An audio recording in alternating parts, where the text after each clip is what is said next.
While I say it's understandable to hold negative views upon the ego for having driven us through years of suffering, I think it's better for us to remember that its very existence has only been there to help us. Why is our ego failing us? It's not our ego's fault. It's only designed, as I said, as our protector. And it believes that it is helping us. It is simply that our environment is evolving so rapidly, even on a daily basis. That our biology, which is the ego, it's a part of our brain, and our biology and psychology just can't keep up with our changing world. The endless stream of voices that speak out, villainizing the ego, making it something that's evil, something that's bad. And I understand it. I can understand why the ego has caused us a lot of suffering in this modern day of ours. It's an outdated part of our mind, but it's very important to remember that it's trying to help us. And we have to ask ourselves, how does it affect the most important thing of all that is needed for our happiness and health, which is our self-love, self-acceptance?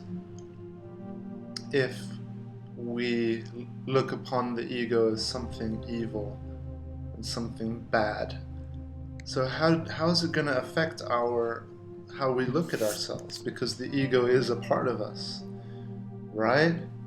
So if you're looking at a part of you as evil, as something bad, how is that going to help you accept all that you are?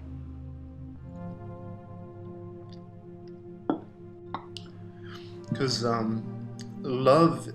self-love is self-acceptance. Accepting all that is. Everything is fine as it is. Everything is how it is. It's just whether you will learn to love and accept it or resist it and fight it. So fighting and resisting the ego, branding it, is not going to help. It's very important to know what the ego actually is, and I would love to share what in all my years I have come to see the ego as being through all the things I have learned. I see the ego as simply a filter, through which we experience existence. It's our custom-tailored personality it's a shield almost, a character. It's our interface. It's our out-of-date protector, created by all of our life experiences. And everyone has a unique protector, a unique ego, a unique shield. The ego develops based on all your life experiences, based on pain and fear mostly. What hurts you makes the ego stronger. Every time you get hurt, it's like a new jigsaw piece puzzle is added to the shield of the ego. Why? To protect you. The ego is there. Its existence is to protect you. So we have to understand this. Each one of us has a completely unique ego, and depending on our experiences, as I said. And the purpose of our ego is to serve us in our unique environment, in our unique lifestyles. And when our ego gets fully developed, it will only allow us to absorb what it believes will serve us. So we start to see the world through the ego's eyes. It's like a pair of shades that we will just see what we want, what we need and we will block out what we don't want to see, what we don't want to need. So it will only allow us to absorb what it believes will serve us. And through it, we can only express comfortably what it believes will allow us to be served. So if you have a fear of public speaking, it's because the ego is generating that fear. It's trying to protect you, saying, oh, last time you did this, remember you got embarrassed. Or if you have a fear of doing anything, it's again the filter of the ego that's preventing you. And the ego will only allow you to do certain things too. So maybe you feel comfortable doing certain things and uncomfortable doing other things. Again, it's because of this custom-tailored ego shades that you're wearing. So you'll only get to experience life through the filter of the ego, through the laws of the ego, until you become aware of all of this. So you'll only see life, experience it through fears, desires. That's how the ego works, fears, desires, and beyond. Laws automatically set by the ego without our awareness. Most people live their entire lives under the rule of the ego, under this type of life. Not realizing that the world we live in changes so quickly on a day-to-day basis that what our ego, the shield that it created when we were a child, it no longer serves us today. The shield that the ego created for us a year ago doesn't serve us today. This is why awareness of all this is so important now, because it's like the autopilot, which was the ego, that would have maybe served us fine 1,000 years ago, or 2,000 years ago, or maybe 100,000 years ago. It no longer does. It causes us suffering. It causes suffering to each other. So we need to disengage the autopilot and take control of the plane, or at least be aware of what the autopilot's doing and steer it and say, okay, this is fine, but this isn't. So yes, the ego, it colors all of our experiences. We think that we're experiencing the truth. And how can we see otherwise? It's just like trying to explain to a dog that can only see black and white what color is. It's never gonna be able to know what color is. It doesn't even need to. But there's no way that you can express that to a black and white seeing creature. Just as to us, because the ego colors our experience, we don't actually see the truth. And the truth is that we're not, the world just is. It's not a hard, painful, sad, angry. It just is. The ego puts judgments on everything. And this can cause fear or desire, mostly fear. So most people live in constant fear because they look at someone and they're afraid, rather than just seeing a person. They look at a person and they see a woman, or a black woman, or a Jewish woman, or a Muslim man, so this is what the ego does. It paints everything. It colors every single detail of our experience with a judgment, a label, something. And those little tags either create fear or desire in us. So it's so vital to be aware of this, because the tags that are being created may be very out of date. They may have served us when we were 14, 15, being bullied at school. A tag of, oh, this person looks like he wants to attack you. It doesn't serve us anymore now, 20 years later, walking around being afraid. So it could be also that The tags are there to protect you from being hurt in a love relationship, but no longer help you now when you're trying to open your heart up again and seek new love. So it's so important to be aware of this.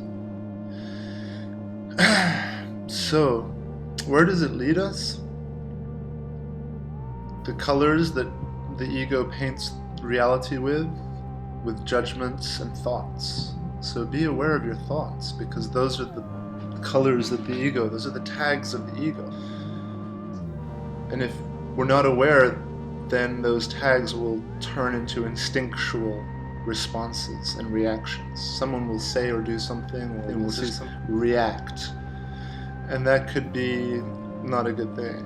So it can even affect our physical bodies and health over time. If you're constantly afraid of people or whatever, physically your body will change. This is how a human should be, standing, chest wide open. Allows you to breathe better. It helps your posture of your back. It's 100 things, over 100 things that are affected. And where does your posture come from? It also helps your digestion, by the way, because when you're upright, your digestive tract is allowed to move freely. But let's say you're afraid.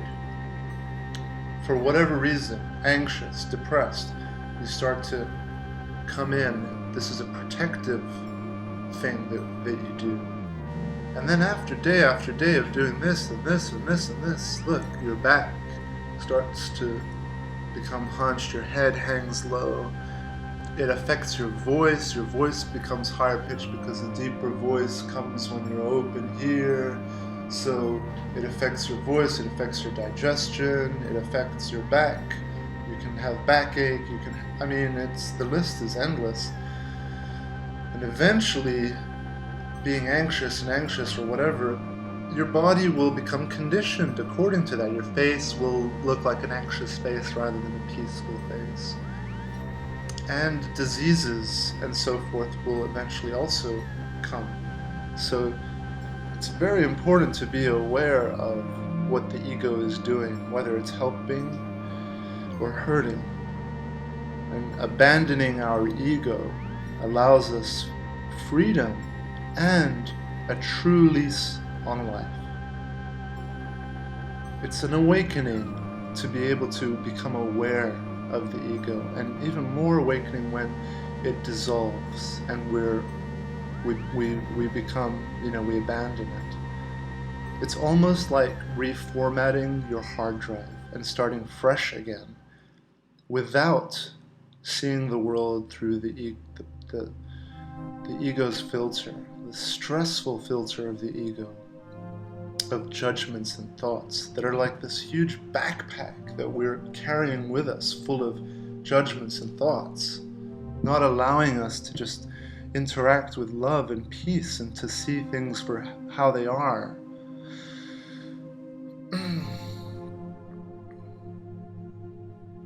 And again, while I say it's understandable to hold negative views upon the ego for having driven us through years of suffering, I think it's better for us to remember that its very existence has only been there to help us.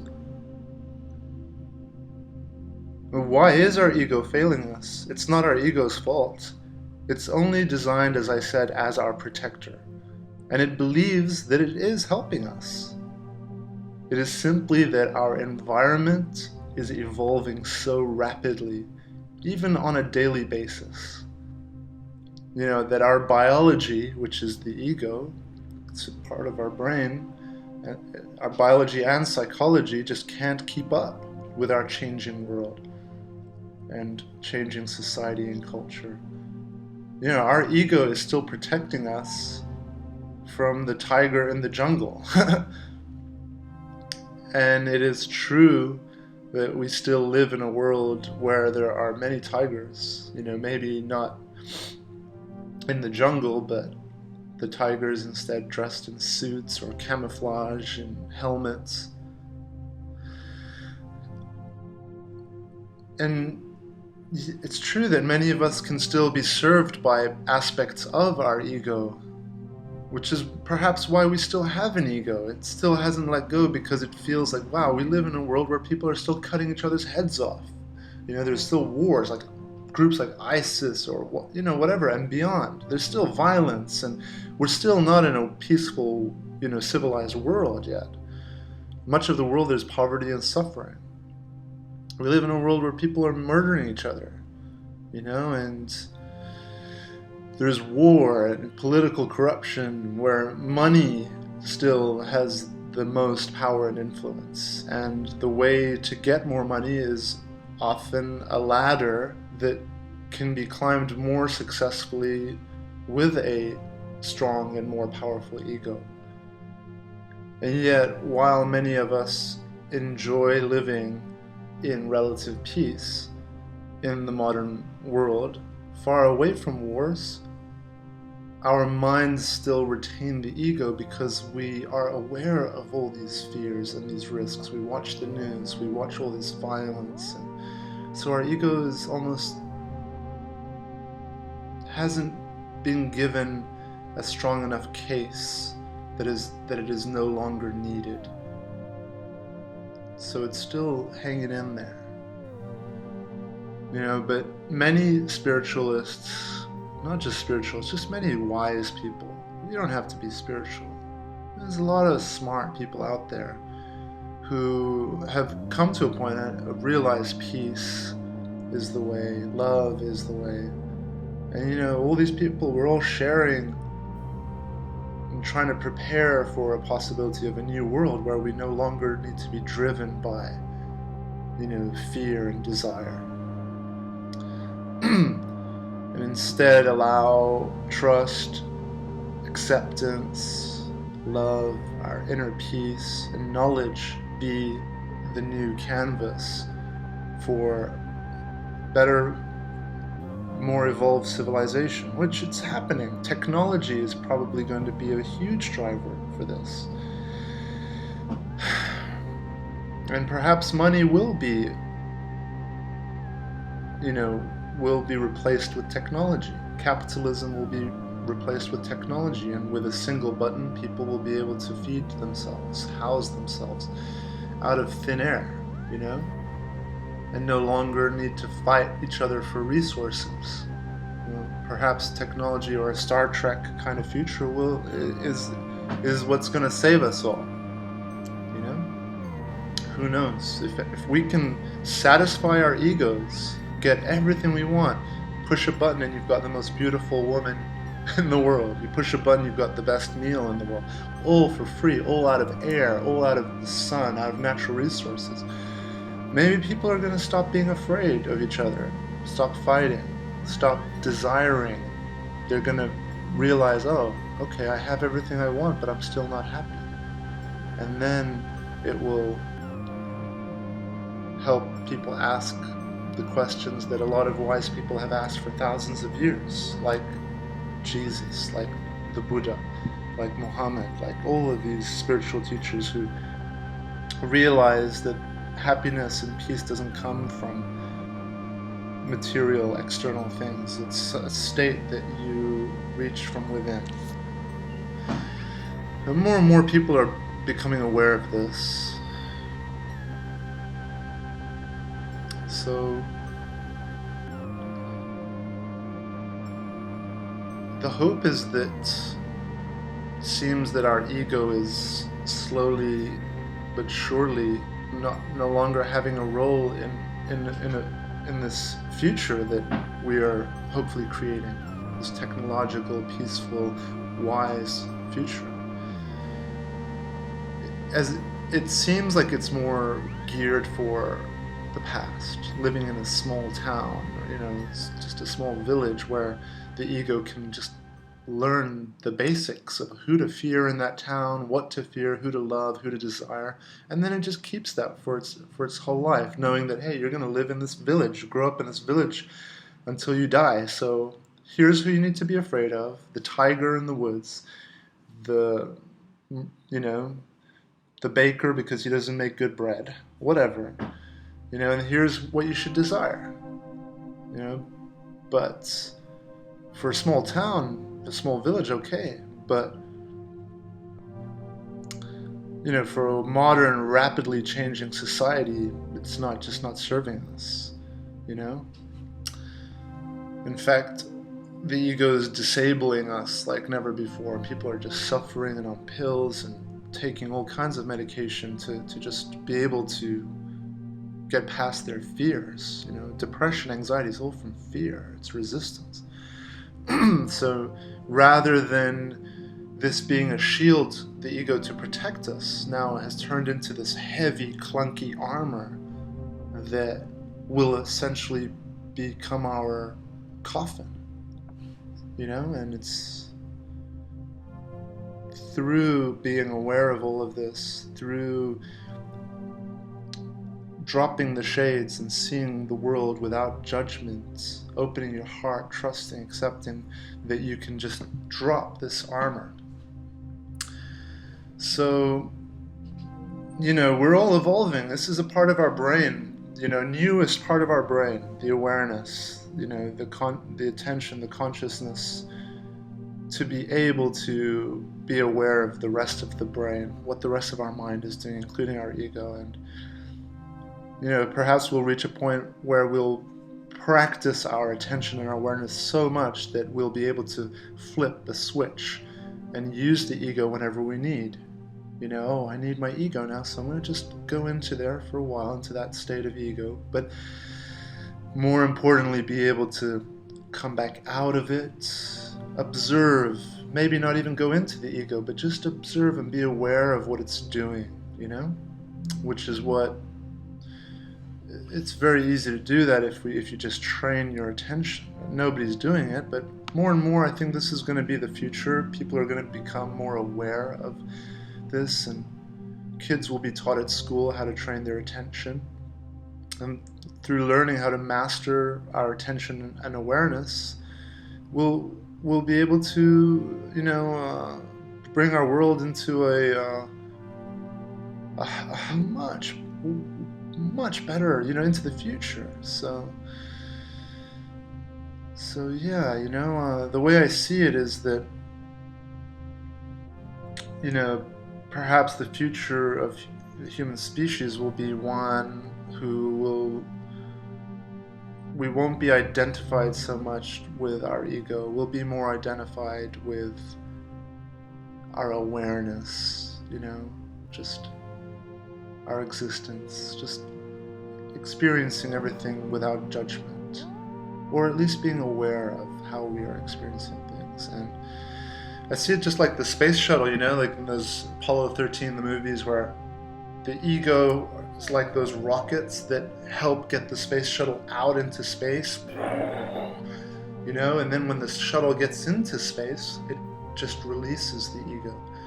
And I think that human beings now, we've gotten to that point where the ego has served us, it's done its job, and now it's starting to hurt us, and we need to let go, jettison those rocket thrusters, allow the ego to break away, and allow this beautiful inner true light. A lot of people are reaching through religion or so many different methods, but allow that peace and trust and acceptance and freedom to shine, and for us to just rest in love. So anyway, that was the video I wanted to make on the ego, and I don't believe that hating it, looking at it as a bad thing is going to help. I think that might even hurt us with our objective of nurturing our self-love and acceptance. So being aware of what it is, I think, is important, and that's what I believe the ego is, based on everything that I've seen and learned. And just accept it, don't worship it, but accept it and be aware of it, be aware of what it's doing, and that's what's most important. Good luck with everybody on their journeys, and I'm very hopeful that we're living in amazing times now, and it's just amazing to see how there's bigger and bigger groups of people out there becoming aware, becoming awakened, and there's bigger groups out there who are doing the opposite, becoming more stupid and doing more stupid shit like ISIS. And so it seems like things are becoming more polarized, but I am very hopeful, and I do believe that the future is going to be amazing. It's going to be beautiful, and I'll make another video on why I believe good will always conquer evil, because evil comes from a place of lack, from need, from fear. Good comes from a place of wholeness, being complete. And I believe being complete and whole, you have more than when you lack. And someone who has more and is more full than someone who has less is always gonna F that other person up. So, yeah. Good luck on your journeys, and if anyone has watched this, thank you for watching, and press like, or leave a comment, even better. I would love to talk to like-minded people. Peace!